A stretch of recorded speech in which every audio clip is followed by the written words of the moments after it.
Climate and vegetation of north America. North America का climate and vegetation, climate यानी कि जलवायु एंड वेजिटेशन यानी कि वनस्पति कैसा है।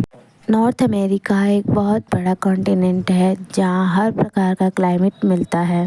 नॉर्थ में आइसी टुंड्रा रीजन है, जबकि साउथ में ट्रॉपिकल रेन फॉरेस्ट पाया जाता है। इसके बड़े साइज और अलग अलग लैंडफॉर्म और लेटीट्यूड के कारण हर रीजन का अपना एक यूनिक वेदर होता है।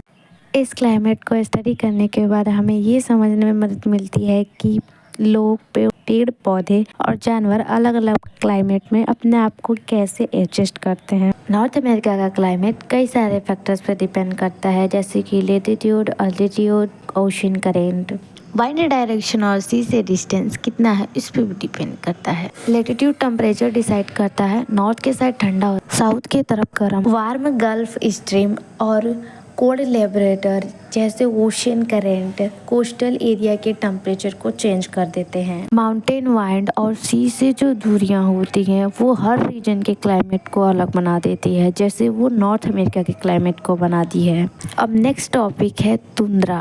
तुंद्रा क्लाइमेट नॉर्थ अमेरिका के सबसे नॉर्दर्न पार्ट में मिलता है, मेनली अलास्का और नॉर्दर्न कनाडा में। ये रीजन पूरे साल सूखा और ठंडा रहता है।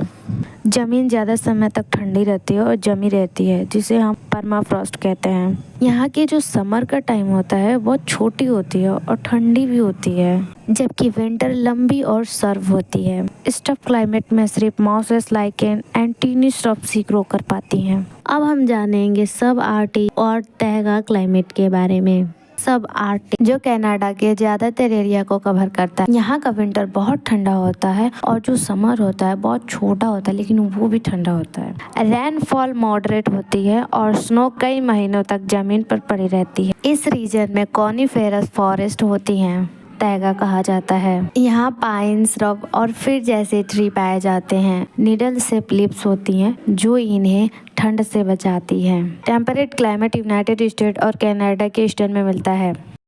यहाँ का टेम्परेचर मॉडरेट होता है और पूरी साल रेनफॉल होती रहती है। इस रीजन में 4 सीजन क्लियरली दिखते हैं, स्प्रिंग, समर, ऑटम और विंटर। यहाँ वेजिटेशनली डेसिडियस फॉरेस्ट पाए जाते हैं और जो ऑटम सीजन होता है उसमें उनके लीफ गिर जाते हैं और फिर से स्प्रिंग सीजन में नए पत्ते उग जाते हैं। ये क्लाइमेट फार्मिंग के लिए सूटेबल है और यहाँ की पॉपुलेशन बहुत ही लार्ज है। Mediterranean climate. What is Mediterranean climate? In this part we know what is Mediterranean climate.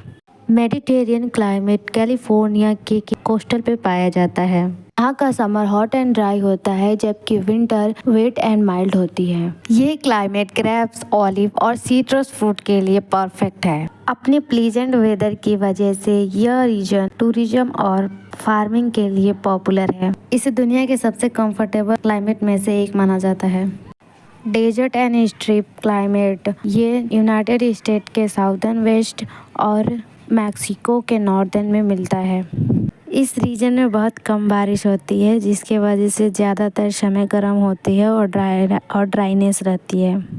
दिन में टेम्परेचर बहुत हाई होता है और रात में थोड़ा सा कूल हो जाता है। यहाँ का वेजिटेशन बहुत स्पर्श होती है। सिर्फ कैक्टस, थ्रोनी बुशेस और छोटे छोटे ग्रास ही उग पाती हैं। यहाँ के लोग फार्मिंग और पानी के लिए इरिगेशन सिस्टम पर ही निर्भर होते हैं। Tropical climate. Tropical climate central America और कैरेबियन आइलैंड में मिलता है। यहाँ पूरे साल गर्मी और ह्यूमिडिटी रहती है। यहाँ हर महीने हैवी रेनफॉल होती है, जिसके वजह से ट्रॉपिकल रेन फॉरेस्ट ग्रो होता है। इस रीजन की वेजिटेशन बहुत ही लस और ग्रीन होती है और यहाँ प्लांट और एनिमल्स बहुत ही वैरायटी में पाए जाते हैं। और कभी कभी यहाँ पे ह्यूरिकेन्स एंड ट्रॉपिकल स्टॉर्म आते हैं, क्योंकि ये चारों तरफ वार्म ओशन से घिरा हुआ है। ओवरऑल नॉर्थ अमेरिका बहुत बड़ा कॉन्टिनेंट है। नॉर्थ अमेरिका का जो क्लाइमेट है और वेजिटेशन है ये बहुत ही वैरायटी वाला है। नॉर्थ के फ्रोजन टुंड्रा से लेके साउथ के ट्रॉपिकल रेन फॉरेस्ट तक हर रीजन की अपनी एक खास ब्यूटी है। यहाँ का क्लाइमेट सिर्फ वेजिटेशन को ही नहीं, बल्कि यहाँ के लोगों के और यहाँ के कल्चर पे भी बहुत बड़ा प्रभाव डालता है। इस क्लाइमेटिक रीजन को समझना हमें ये सिखाता है कि ह्यूमन और नेचर एक दूसरे से कितना कनेक्ट है। ये सब मिलकर नॉर्थ अमेरिका को रिच और यूनिक कॉन्टिनेंट बनाती है। Thanks for watching. Don't forget to like, share and subscribe for more geography lesson.